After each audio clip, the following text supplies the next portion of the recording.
Hey guys, Yuck from Team Super 7477. Today we'll be talking about for loops.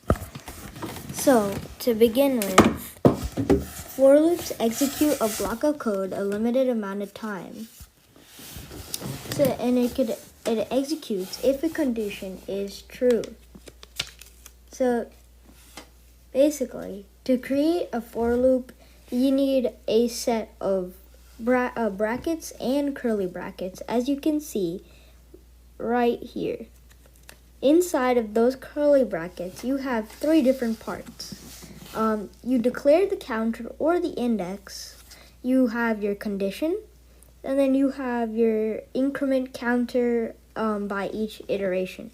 So you can see they're separated by semicolons. And then if you see the I, that basically stands for index. I printed out index system.out.println, and you have I. So once you do that, you should get a counter that counts from 1 to 10. Now, you will see what happens when you press the run button. Just give it 1 second. And then it counts from 0 to 10. What if you wanted to count backwards? So basically what you would do is set your index to 10. Like that. And then you want to make I equal I greater than 0, greater than or equal to. Equal to 0, and then I index, you want to decrement by 1. So instead of plus plus, it would be minus minus. Just like this. Give it.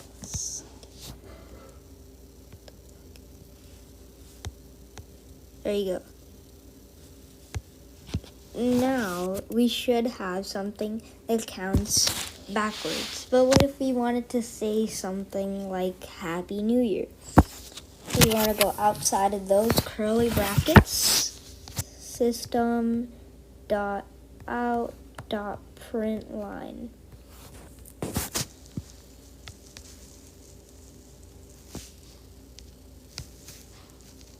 And then inside of these, you guys should know how to write these. And Happy New Year.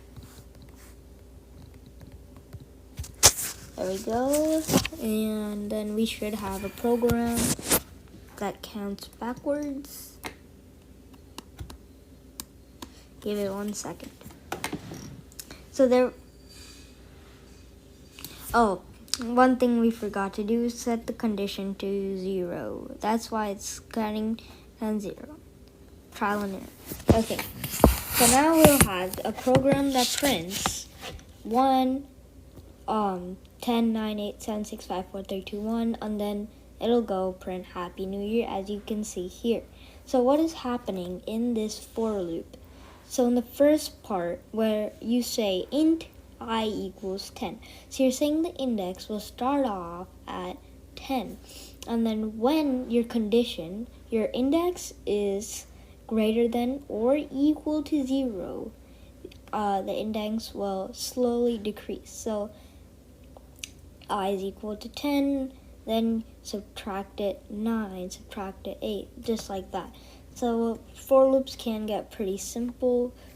Just like think of it as 3 different parts inside the brackets and put a 4 right in front of it, and you will have it.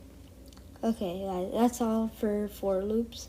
Next video, we will talk about while loops, and they're pretty similar, except while loops, they can go indefinitely if the condition is true.